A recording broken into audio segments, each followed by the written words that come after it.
ये biscuit healthy नहीं है, पर आप इसे रोज खरीदते हो। आज सिर्फ दो चीजें समझेंगे जो 90% लोग फूड लेबल में गलत पढ़ते हैं।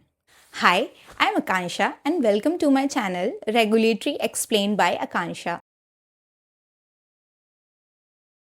पार्ट 1, इंग्रेडिएंट लिस्ट क्या होती है। इंग्रेडिएंट लिस्ट मतलब प्रोडक्ट के अंदर जो भी चीज डाली गई है उसकी कंप्लीट लिस्ट। चलिए इसे रियल एग्जांपल से समझते हैं। जैसे आप अगर घर पर चाय बनाते हो तो उसके अंदर क्या क्या डालते हो। पानी, मिल्क, शुगर और चाय पत्ती। अगर कोई आपसे पूछता है कि चाय में आपने क्या डाला है तो आप उसे सच बता देंगे। वैसे ही कंपनीज को भी बताना पड़ता है कि लीगली उन्होंने अपने प्रोडक्ट में क्या क्या डाला है। इसीलिए इंग्रेडिएंट लिस्ट सबसे ज्यादा इंपॉर्टेंट और ऑनेस्ट पार्ट होता है किसी भी फूड लेबल का। पार्ट 2, इंग्रेडिएंट लिस्ट का ऑर्डर इंपॉर्टेंट क्यों होता है। अब एक इंपॉर्टेंट रूल समझ लो। इंग्रेडिएंट लिस्ट हमेशा क्वांटिटी के ऑर्डर में मेंशन की गई होती है। जो चीज प्रोडक्ट में सबसे ज्यादा इस्तेमाल किया जाता है उसे सबसे ऊपर लिखा जाता है। चलिए इसे भी एक रियल एग्जाम्पल से समझते हैं। मान लो आप एक बिस्किट का पैकेट उठाते हो और उसके इंग्रेडिएंट्स में लिखा होता है मैदा, पाम ऑयल एंड शुगर। इसका क्या मतलब हुआ। इसका मतलब है कि बिस्किट में मेन इंग्रेडिएंट पाम ऑयल है, शुगर है और मैदा है। अब आप कितना भी हेल्दी लिख लो पैकेट पर उसके अंदर से तो प्रोडक्ट अनहेल्दी ही रहेगा, राइट। चाहे पैकेट्स पे ओट्स लिखा हो, फ्रूट्स लिखा हो या पैकेट ग्रीन कलर का हो, अगर शुगर या मैदा उसका पहला इंग्रेडिएंट है तो प्रोडक्ट हेल्दी हो ही नहीं सकता। कॉमन मिस्टेक ज्यादातर लोग गलती करते हैं, वो प्रोडक्ट का न्यूट्रिशन लिस्ट चेक करते हैं बट इंग्रेडिएंट लिस्ट उसे तो सब इग्नोर कर देते हैं। Truth line, nutrition table company का मैथ होता है और उसकी इंग्रेडिएंट लिस्ट ही सच्चाई बताती है। आज जो मैं आपको बताने वाली हूँ वो ज्यादातर कंपनीज कंफ्यूजिंग तरीके से लिखती हैं। हम बात कर रहे हैं हिडन शुगर नेम्स की। कंपनीज डायरेक्ट शुगर नेम लिखने से डरती हैं क्योंकि आजकल कंज्यूमर भी शुगर से डरते हैं।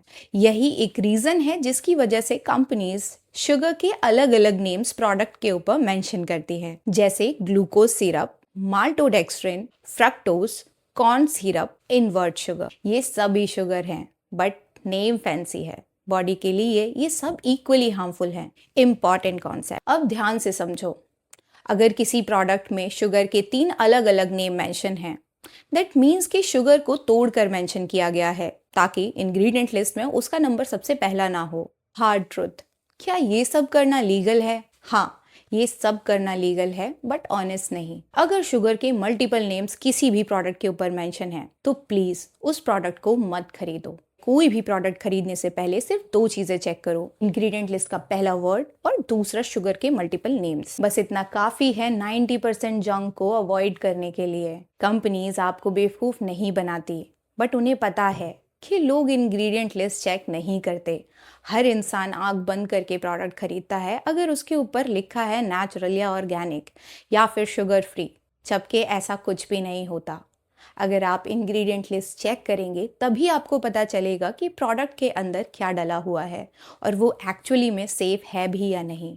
इसे कहते हैं समझदारी। अगर आप लेवल पढ़ना सीख जाएंगे तो शायद आपको कोई भी कंपनी पागल नहीं बना पाएगी और शायद हम सब हेल्दी की तरफ बढ़ पाएंगे और ये सारी जंक चीज़ों को अवॉइड कर पाएंगे।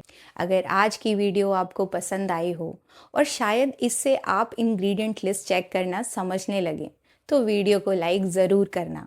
इससे मुझे समझ आएगा कि मैं आपको सही डायरेक्शन में एक्सप्लेन कर रही हूँ। और कमेंट में एक चीज़ ज़रूर लिखना कि आपको कौन सा वर्ड कंफ्यूजिंग लगता है जब आप कोई भी प्रोडक्ट खरीदते हैं। अगले वीडियो में मैं उसे और सिंपल और रियल लाइफ एग्जांपल्स के साथ समझाऊंगी। और अगर आप चाहते हैं कि rules and regulations and food labels आपको बोरिंग ना लगे और ना ही डिफ़िकल्ट लगे तो चैनल को सब्सक्राइब ज़रूर करिए, क्योंकि यहाँ बात सिर्फ रेगुलेशंस की नहीं, समझाने की भी होती है। Thank you for watching. मिलते हैं नेक्स्ट वीडियो में।